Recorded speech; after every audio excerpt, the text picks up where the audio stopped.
हाँ जी। Hello everyone, welcome to mathematical tangent. तो आपका इस चैनल पर स्वागत है। जैसा कि आप जानते हैं, इस चैनल पर हम 9th एंड 10th की मैथमेटिक्स को कवर कर रहे हैं।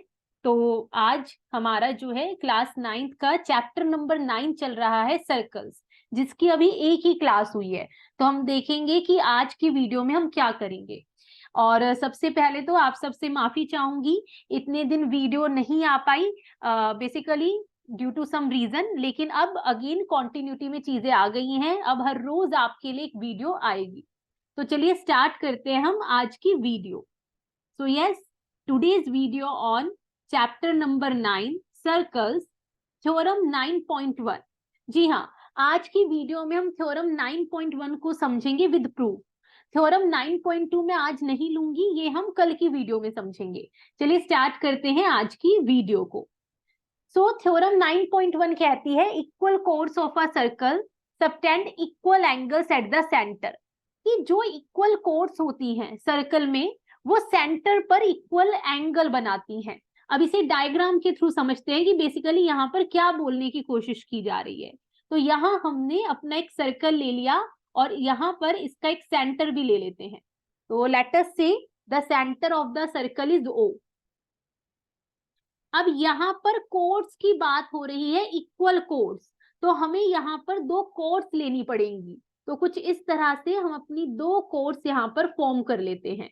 तो हाँ जी, एक कॉर्ड हम यहाँ ले लेते हैं and the other cord be on this side. आप कहीं भी ले सकते हैं, ठीक है। दो कोर्स की तो बात हो रही है, तो हम इस तरह से ले लेंगे। अब कह रहे हैं ये जो इक्वल कोर्स है, ये सेंटर पर इक्वल एंगल्स बनाएंगी। तो हम इनके द्वारा सेंटर पर दो एंगल्स बना लेते हैं कुछ इस तरह से। तो मान लेते हैं ये वाली जो लेफ्ट साइड वाली कोड है, वो इस तरह से सेंटर पर एंगल फॉर्म करेगी। हाँ जी। और ये जो राइट साइड वाली कोड है, ये इस तरह से सेंटर पर एंगल फॉर्म करेगी। कोड के द्वारा सेंटर पे एंगल बनाया जा रहा है ना। चलिए ठीक है, अब आगे बढ़ते हैं। अब यहाँ पर हम ये समझेंगे कि बेसिकली हमें दिया क्या हुआ है। देखिए, क्वेश्चन में ये बोला जा रहा है कि कोर्स जो है ये आपस में इक्वल हैं, इक्वल कोर्स।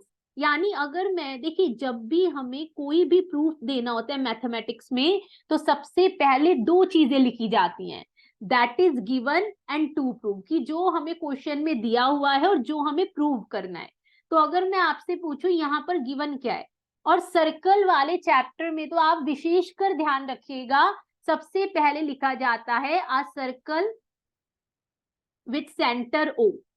ठीक है, यहां पर हमारे पास एक सर्कल है विथ सेंटर O। अब हम स्टार्ट करेंगे जो भी फर्दर इंफॉर्मेशन हमें दी गई है, इन विच हम पहले तो कोड्स को ही नाम दे देते हैं। सो लेट अस से दिस इज कोड AB, और ये जो राइट साइड वाली है इसे हम नाम दे देते हैं CD। So in which AB is equal to CD, ये हमें दिया हुआ है। और हमें प्रूव क्या करना है, टू प्रूव, हमें यहाँ पर ये प्रूव करना है कि ये जो इक्वल कोर्स है ये सेंटर पर इक्वल एंगल्स बनाती हैं। अब बच्चे ध्यान से देखिए, AB जो कोड है वो सेंटर पर एंगल फॉर्म कर रही है AOB, ये वाला एंगल। और वहीं दूसरी तरफ ये जो हमारी कोड CD है, ये एंगल पर सेंटर, ये सेंटर पे एंगल बना रही है COD। It means we have to prove that angle AOB is equal to angle COD। Equal cord centre पे इक्वल एंगल्स बनाती हैं। ठीक है, अब इसका हम प्रूफ समझेंगे। अब मुझे एक बात बताइए, हम सबने कॉन्ग्रेंसी पढ़ी है फर्स्ट टर्म में, अगर नहीं पढ़ी कोई चिंता का विषय नहीं, मैं इस जो हमारा चैनल है उस पर हर चैप्टर कवर करूंगी। तो कॉन्ग्रेंसी में क्या होता है कि अगर मैं इन दो ट्राइंगल्स को किसी तरह से कॉन्ग्रेंट कर दूं, तो उसके बाद हम ये बोलते हैं कि इन दोनों ट्राइंगल्स के जो कॉरेस्पॉन्डिंग पार्ट्स है वो भी आपस में इक्वल होंगे। लेकिन इन्हें कॉन्ग्रेंट करने, अब आप सोच रहे होंगे कॉन्ग्रेंट कैसे करें। तो कॉन्ग्रेंट करना बहुत इजी होता है, दो ट्राइंगल्स में हमें कोई तीन इक्वालिटीज शो करनी है। हालांकि इसके भी क्राइटेरिया होते हैं, पर वो चैप्टर में हम डिटेल में समझेंगे। अभी आप ये समझें कि यहाँ पर हमारे पास क्या तीन इक्वालिटीज है और हम कौन सा क्राइटेरिया यहाँ बना पा रहे हैं। देखिए सबसे पहले तो उन ट्राइंगल्स का नाम लिख लेते हैं जिन्हें हमें कॉन्ग्रेंट करना है। So in triangle AOB and triangle COD. अब सबसे पहले तो हम वही लिख लेते हैं ना जो हमें प्रश्न में दिया हुआ है। हमें प्रश्न में क्या दिया हुआ है कि ट्राइंगल एओबी में जो कोड ए बी है वो ट्राइंगल सीओडी की जो कोड सी डी है उसके इक्वल है, और रीजन जरूर देना है कि हम किस बिहाफ पर बोल रहे हैं। तो जी हम इस बिहाफ पर बोल रहे हैं कि प्रश्न में ये हमें दिया हुआ है। ठीक है भाई, अब बात है एक इक्वालिटी हटा दीजिए, अब दो इक्वालिटीज हमें चाहिए। अब मुझे एक बात बताइए, किसी भी सर्कल की रेडियस आप चाहे 1000 बना लो, चाहे 2 बना लो, चाहे 20 बना लो, रेडियस हमेशा आपस में इक्वल होती हैं। तो यहाँ एओ भी रेडियस है और ओसी भी रेडियस है, और दोनों सेम सर्कल की रेडियस है। So they both will be equal. So I can see ना AO is equal to OC. Now what is the reason? Radii of the same circle. बस इतनी सी बात है।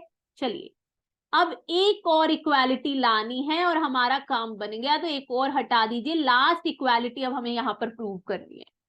Same reason with radius OB and radius OD. ये दोनों भी तो radius हैं और सेम सर्कल की हैं, तो ये भी आपस में इक्वल हुई। It means BO is equals to OD by radii of the same circle. ठीक है भाई। सो यहां पर हम ये कंक्लूड कर सकते हैं that triangle AOB is congruent to triangle COD. देखिए जिन्हें कॉन्ग्रेंट अभी समझ नहीं आ रहा वो इतना समझिए। कॉन्ग्रेंट का मतलब है कि जब मैं इस ट्राइंगल एओबी को यहां से कट करूंगी, मान लीजिए मैंने ये कट कर लिया एओबी, फटाफट से मैं आपको कॉन्ग्रेंसी का सरल शब्दों में मतलब बता देती हूँ, और यहां से ट्राइंगल में सीओडी कट करूंगी, सीओडी, और इन्हें एक दूसरे के ऊपर रखूंगी। मान लीजिए सीओडी को मैंने ऊपर रखा तो वो बिल्कुल बिल्कुल एओबी के ऊपर फिट बैठेगा, बिल्कुल फिट बैठेगा यहाँ पर एओबी के ऊपर हमारा सीओडी, क्योंकि ये आपस में हर एस्पेक्ट में इक्वल है। इनकी कॉरेस्पॉन्डिंग साइड्स भी इक्वल है, इनके एंगल्स भी आपस में इक्वल है, इसलिए ये एक दूसरे को बिल्कुल सुपर इम्पोज कर लेंगे, बिल्कुल कवर कर लेंगे, बिल्कुल छोटा बड़ा कुछ नहीं होगा। ठीक है, तो आशा है मैंने आपको सरल शब्दों में कॉन्ग्रेंसी का मतलब समझाया। चलिए ठीक है, अब यहाँ पर हमने ये तो प्रूव कर दिया कि दोनों ट्राइंगल्स कॉन्ग्रेंट है। अब मुझे यहाँ लिखना पड़ेगा कि मैं कौन से क्राइटेरिया के हिसाब से ये बात कर पा रही हूँ। अब देखिए बहुत सरल है, इन दोनों ट्राइंगल की तीनों साइड आपस में इक्वल है, तो क्राइटेरिया भी लग रहा है triple S, side side side. अब एक बार जब ट्राइंगल कॉन्ग्रेंट हो गए तो हमारा लास्ट स्टेप है, it implies angle AOB is equal to angle COD। Again क्या रीजन है, जब ट्राइंगल कॉन्ग्रेंट हो जाते हैं तो उनके कॉरेस्पॉन्डिंग पार्ट्स भी आपस में इक्वल होते हैं। तो बाय सीपीसीटी, सीपीसीटी बोले तो corresponding parts of congruent triangle. And here we are done. हमें यही प्रूव करना था कि जब भी दो कॉर्ड्स इक्वल होंगी तो वो सेंटर पर भी इक्वल एंगल बनाएंगी। चलिए आई होप आपको ये थ्योरम अच्छे से समझ आई होगी। तो अब मिलेंगे हम अगली वीडियो में। थैंक यू सो मच कि आप इतने अच्छे से मेरी वीडियो को सुनते हो, समझते हो।